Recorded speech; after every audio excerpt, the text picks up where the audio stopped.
I've always wanted it all. So I was like, maybe I should just do it then. What have you had to sacrifice to be an entrepreneur? My sanity. I've never done anything like this before. God, I prayed before I came to this place. I want to achieve.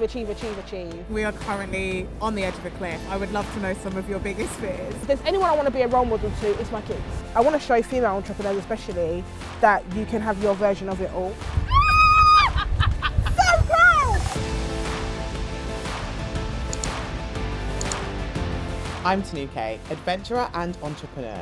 I spend my time exploring the wilderness and pushing my boundaries in nature. Now, I'm taking some of the UK's most inspirational female founders and business leaders on an expedition to get their take on ambition, leadership, and balance. Today, I'm with Tobi Oredein, founder and CEO of Ballad, Europe's leading lifestyle platform for Black women. This subscription-based community gives members unrivaled access to top journalism, live events, and a community network, helping every Black woman realize how she can change her world through every click she makes and every conversation she has. Tobi is a journalist, activist, mum, accidental founder, and soon-to-be intrepid adventurer. Fill me in on Black Ballads and everything that you guys do and how you started. Yeah, so Ballad, I would say now we're the leading lifestyle company and community for Black women in Britain and beyond, especially Europe. Love that. But you know, we started out as just a media platform for Black women. Okay. So I'm a journalist. I have worked and freelanced for publications that include Stylist, Guardian, Grazia, The Debrief when it was around, The Pool when it was around. And I was just like, this can't be it. I must be able to get a full-time job. And I think one thing that really kind of crystallised why I couldn't get a full-time job was I was in a publication, I was freelancing, and I remember I saw the team of like a really high-profile women's magazine. Okay. And they were all very slim, able-bodied white women. Yeah.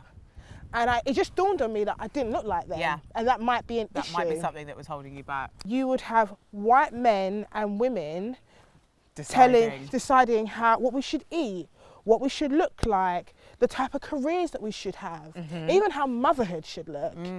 And they weren't taking on any sort of cultural identity markers that makes Black women or any women of colour have a different journey. So I thought, there is an opportunity here. And for myself, I just wanted something that I could read. I wanted something that I could look at as a Black woman who is ambitious. I wanted to have, as I said, an amazing career. I wanted great skin. What did healthy hair look like to me? I want it all, honey. I want it all. and I don't deny that. I've always wanted it all. And I could never find any direction from the media. So I was like, maybe I should just do it then. Yes. I definitely think that Black Ballad as a media platform, we forced more mainstream magazines to let Black women have their say and write articles and produce content from their POV in a way that's authentic. Sometimes there's stereotypes which are really unfair that we've had to kind of, I guess, dismantle or probably prove that we're not like that. Being a Black woman, being a dark-skinned woman, and then your business is for Black women. Those are three different things where I've had to really go in and I think change people's perceptions in order to have a sustainable business, really. Such a badass. I love it. Oh, I love thanks. it.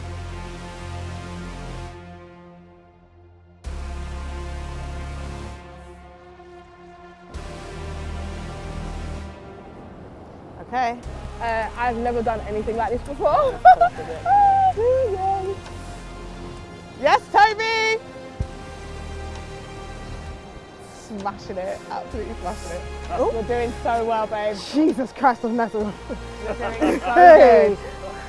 good. God, I prayed before I came to this place. I said, God, I prayed before I came to this place.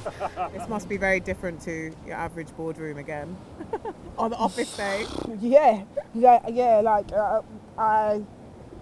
I do get nervous when I'm like pitching stuff, but I don't think I've ever been this nervous. Is it? Yeah. You're smashing it then. Oh, thank you. Never been this nervous. Not on a Tuesday afternoon. Not on a Tuesday afternoon. Not on a Tuesday afternoon, no.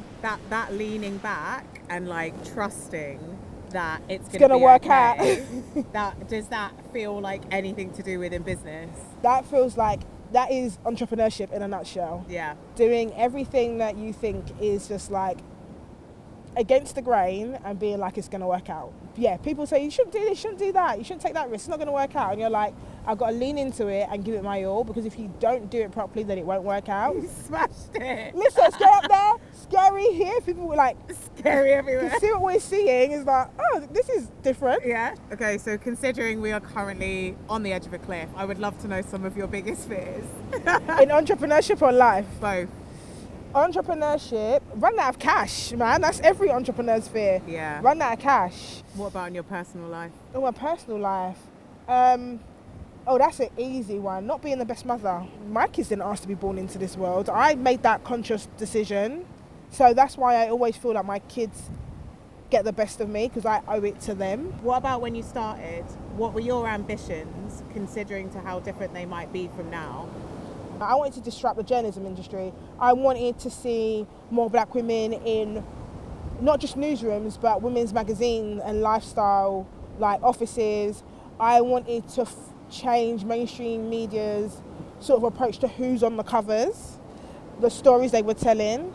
I just really wanted to disrupt that industry, and that's quite different to now what I want to do. As I said, I want to be known for being the best lifestyle company for women in Europe, and the fact that it's for black women, it's centers black women, it's like, oh really? Yeah. That's what I want to do now. Should we get you back to safety? Yes, please. I'd like Make sure. I'd like to come back. Yeah, I'd like to come back in one piece. Yeah. Oh my God. Nice.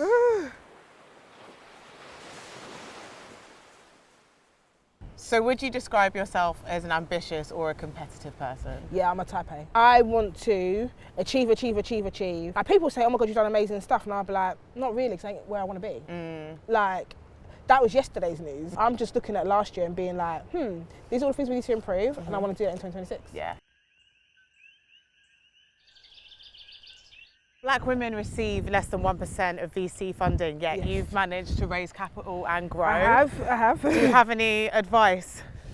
Yeah, so the last time I checked, I think that black women in the UK receive 0.02% of VC funding, which is actually dire. I started in 2018 and finished in 2021. It took me 3 years to raise. Wow. Whereas if I looked different, Yeah. that wouldn't have taken me as long.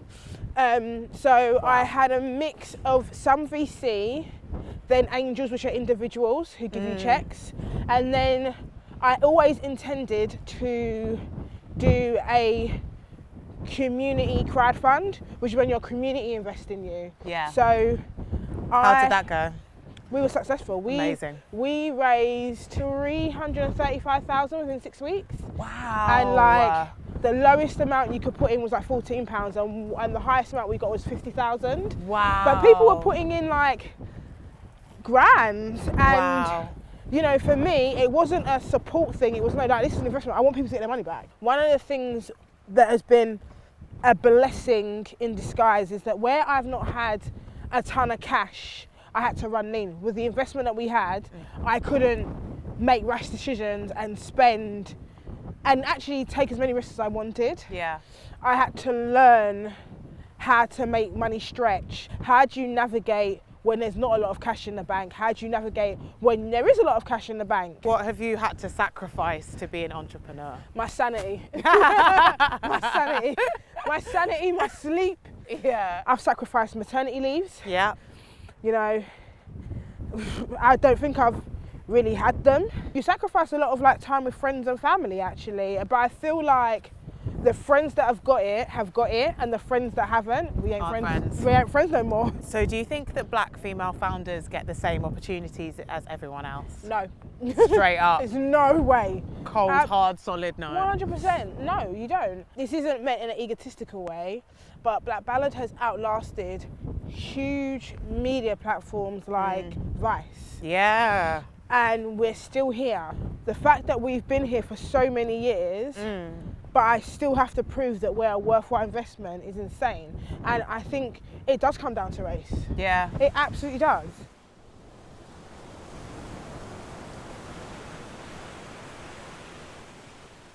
So what is it like having your business alongside being a mum?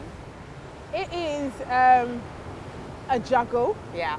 It's never a balance. So like, I get to pick up my kids, I get to drop my kids. If I need a day off, you know, I can make it happen at a drop of a hat. So I feel like it's afforded me the luxury of being more present than I probably would have if I was employed. Yeah. And I also know it's a privilege. So that's the beauty of it. And then obviously I work alongside my husband, which is something. What's that like, working with a partner? To make it really work, we have a really clear division of labour. And like, ultimately I am the CEO. Like, it is my vision. I always say it's our business, but it's my vision. And what about when you had the baby, or the first baby, for example? How did you manage maternity leave? And did you have any time between the two of you to run the business at the same time? My daughter is a COVID baby, Okay. so it was very different. Like, my mat leave was the whole world has shut down. What about for your son? My second maternity leave was when my business really was on the rocks. I learned a lot. I needed to be in the business, but I wasn't mentally ready to be in the business. Like, I'm the one that does sales, so I needed to be on the phone. I needed to be the one that was converting deals. I employed someone who just didn't do the job. Like, ultimately, didn't do the job. And I had to come, step in, pull things back. And I think one thing I learned, I always say this, there is a lot of discussion around how employers treat parents, but there's not enough discussion how sometimes employees may not be as patient with working parents who are your boss. What was your approach to business before you had any kids, and then after now you have two? My approach to business before I had kids was like, I would just like, anything would go, anything's possible. A client asked me to do anything, every opportunity I jump at it. Why not? Like, yeah, I can do that, why not? And then now it's like, if it don't pay me financially, if I cannot see what this is gonna do to benefit me, I'm not doing it. So I think it's made me become more selfish, but in the best way possible. Do you think kids kill ambition? No, I think they ramp it up. Amazing. In what way? I don't know if it's egotistical, but I want my kids to be like, no, like my mum actually did some really like, she gave us an amazing life because she did a fantastic job. And I think that's the thing, like I really feel like it drives me to be better, to be inspirational. If there's anyone I want to be a role model to, it's my kids. Yeah. Like, I actually don't care about being a role model to anyone else but my kids.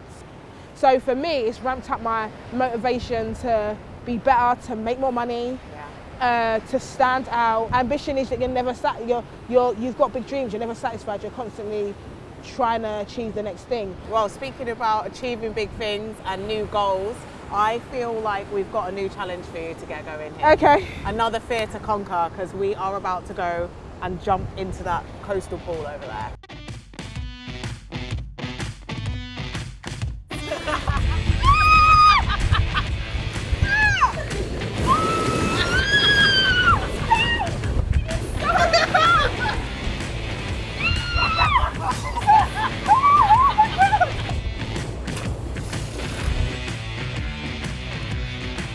You know what? I was like, Tobi, you take this every day. Yeah. What is this? You smashed it! Thank you. Oh my God, I didn't know that you were going to jump in. I'm so proud of you. I was like, you know what? It's a once in a lifetime opportunity. You only live once, and I was like, let's just Let's do it. Let's go for it. You absolutely smashed it the entire day as well. What kind of legacy would you like to leave behind? I think it changes, but right now, I want to be known as someone that started the best lifestyle company for women that the UK had ever seen. Let's go. And yes, it was for black women. I want to show female entrepreneurs especially that you can have your version of it all, and mine is to succeed and fulfill my ambitions, but having a fulfilled life on my own terms. And that means as part of my family, but doing things for me as well. So yeah, I want to show female entrepreneurs that you can have the version of it all.